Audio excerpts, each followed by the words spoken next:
എനിക്ക് 20 ലക്ഷം രൂപ ബിസിനസ്സിന് ഈ ഇന്ത്യൻ നാഷണൽ കോൺഗ്രസ് തന്നിട്ടില്ല. ഞാൻ ബിസിനസ് തുടങ്ങിയത് PMEGP ലോൺ എടുത്തിട്ടാണ് ഞാൻ തുടങ്ങിയത്. അത് ആർക്കും എവിടെ വേണമെങ്കിലും അന്വേഷിക്കാവുന്ന കാര്യമാണ്.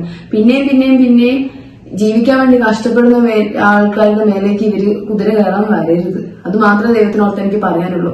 പിന്നെ മിംസ് ഹോസ്പിറ്റലിൽ നിന്ന് ഞങ്ങൾ ഡിസ്ചാർജ് ചെയ്ത് അവരെ വിളിച്ച് ഇത്രയും ദിവസമായിട്ടും ആ ബില്ല് അടച്ചിട്ടില്ല. അതിന് മിംസ് ഹോസ്പിറ്റലിൽ നിന്ന് ഈ സിദ്ദീഖ് ഇടപെട്ടിരുന്നെങ്കിൽ മിംസ് ഹോസ്പിറ്റലിൽ എന്തിനായിരുന്നു എന്നെ വിളിച്ചുകൊണ്ടിരുന്നത്? അതിന്റെ മെസ്സേജുകൾ എന്റെ അടുത്തുണ്ടല്ലോ.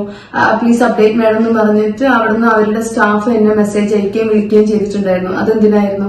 സിദ്ദീഖ് നേരിട്ട് ഇടപെട്ട കാര്യമാണെങ്കിൽ എന്നോട് അവർ ചോദിച്ചത് അവന് MLA ഫണ്ടിൽ നിന്ന് പൈസ കിട്ടിയിട്ട് അടയ്ക്കാൻ പറ്റുള്ളൂ എന്ന് പറഞ്ഞപ്പം മിംസ് ഹോസ്പിറ്റലിലെ സ്റ്റാഫ് എന്റെ അടുത്ത് ചോദിച്ചത് അതൊക്കെ പെട്ടെന്ന് നടക്കുന്ന കാര്യമാണോ എന്നാണ് ചോദിച്ചത്.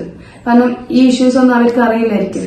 നമുക്ക് ലാസ്റ്റ് കിട്ടാവുന്ന 5 ലക്ഷം രൂപയെന്ന് കുറച്ച് പൈസ മാത്രമാണ് ചോദിച്ചത്. ഒരു ഹോസ്പിറ്റൽ ബിൽ അടയ്ക്കാൻ പോലുമായിട്ടും അവരത് തന്നിട്ടില്ല. ഈ എത്ര പൈസ ശരിക്കും കോൺഗ്രസ് തന്നു? 20 ലക്ഷം രൂപ. അത് ഞങ്ങൾ പറഞ്ഞല്ലോ, 10 ലക്ഷം രൂപയായിട്ട് ആദ്യം DCCയുടെ കെട്ടിട ഉദ്ഘാടനത്തിന് പോയി പ്രശ്നമായ സമയത്ത് അന്ന് മീഡിയയുടെ മുന്നിൽ വീണ്ടും ഈ പ്രശ്നം. അന്നാണ് മീഡിയക്കാർ അറിയുന്നത് ഇവരൊന്നും ചെയ്തു തന്നിട്ടില്ല എന്നറിയുന്നത്.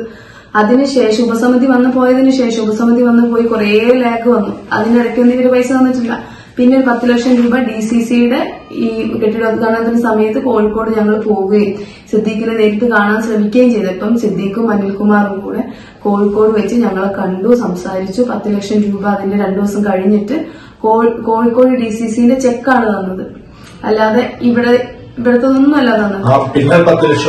പിന്നെ 10 ലക്ഷം പ്രിയങ്ക ഗാന്ധിയുടെ ആ പ്രോബ്ലം വന്ന സമയത്ത് പ്രിയങ്ക ഗാന്ധി ബത്തേരി വരികയും ഞങ്ങളെ കാണാൻ സമ്മതിക്കാത്ത പിന്നെയും വീണ്ടും അത് ഇഷ്യൂ ആയി. ആ സമയത്താണ് എഗ്രിമെന്റ് എഴുതുന്നതും 10 ലക്ഷം രൂപ തരുന്നതും.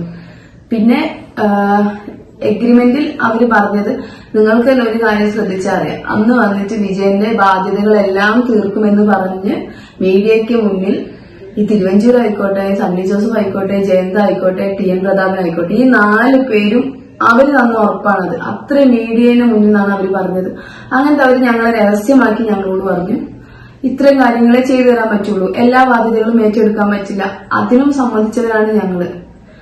അതിനും സമ്മതിച്ച് അതിനൊരു എഗ്രിമെന്റ് ഉണ്ടാക്കി ആ എഗ്രിമെന്റിന്റെ കോപ്പി ഞങ്ങളെ കയ്യിൽ വെക്കാൻ പറ്റില്ല എന്ന് പറഞ്ഞ സമയത്ത് അതും ശരി എന്ന് പറഞ്ഞ് അവരോട് പറ്റാവുന്നിടത്തോളം ഞങ്ങളും യോജിച്ച് പോയിട്ടേ ഉള്ളൂ. എഗ്രിമെന്റ് പ്രകാരം എത്ര പൈസ? എഗ്രിമെന്റ് പ്രകാരം അവര് പറഞ്ഞത് പട്ടയം എടുത്തു തരാമെന്ന് പറഞ്ഞിട്ടുണ്ട്. കാരണം ആ പട്ടയം അവർ എടുത്തു തന്നേ പറ്റുള്ളൂ. അത് ഇന്ന് ഞാൻ പറയുന്നുണ്ട്.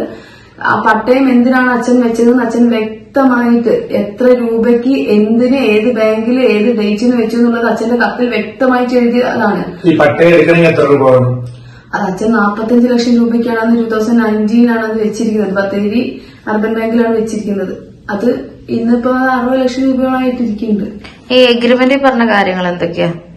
എഗ്രിമെന്റിൽ പറഞ്ഞ കാര്യമാണ് വീടിന്റെ പട്ടയം എടുത്തു തരും, പിന്നെ ഈ 20 ലക്ഷം രൂപ ക്യാഷായിട്ട് കൊടുത്തിട്ടുണ്ട്, പിന്നെ ഈ പറഞ്ഞതുപോലെ ഒരു 5 ലക്ഷം രൂപയും കൂടെ ഇനി ക്യാഷായിട്ട് തരും എന്നുള്ളത്. അത്രേ തരാൻ പറ്റുള്ളൂ എന്ന് അവർ പറഞ്ഞിട്ടുണ്ടായിരുന്നു.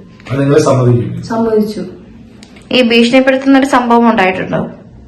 ഭീഷണിപ്പെടുത്തുന്നതെന്ന് വെച്ച് കഴിഞ്ഞാൽ ഞാൻ അന്ന് ആദ്യമായിട്ട് IC ബാലകൃഷ്ണന്റെ പേര് വന്ന സമയത്ത് എനിക്ക് ഭീഷണി ഉണ്ടായിട്ടുണ്ടായിരുന്നു. അതുവരെ അത്രയും പ്രശ്നങ്ങളായ സമയത്തും IC എന്ന് പറഞ്ഞ ഒരാളെ പേരെടുത്ത് ഞാൻ പറഞ്ഞിട്ടുണ്ടായിരുന്നില്ല. IC എന്ന് പറഞ്ഞ ആളെ പേരെടുത്ത് പറയാനുണ്ടായ സാഹചര്യം എന്താണെന്നും എല്ലാവർക്കും അറിയാം. ആ സമയത്ത് എനിക്ക് ഭീഷണി ഉണ്ടായിരുന്നു. പിന്നെ അതേപോലെ ഞാൻ അവര് പറയുന്ന റൂട്ട് കൂടെ പോയിട്ടില്ല എങ്കിൽ പക്ഷെ നമുക്ക് വെയിറ്റ് ചെയ്യാൻ സമയമില്ല. അവര് ഘട്ടം ഘട്ടമായി ഞാൻ അവരോട് പറഞ്ഞു നിങ്ങൾ ഘട്ടം ഘട്ടമായിട്ട് അത് മാറ്റി തരുന്ന നമുക്ക് വേറെ ഒരു ബാധ്യതകളില്ലാത്ത ആൾക്കാരാണെങ്കിൽ കുഴപ്പമില്ല, എന്നെങ്കിലും അത് കിട്ടിയാൽ മതി എന്ന് വിചാരിക്കാം.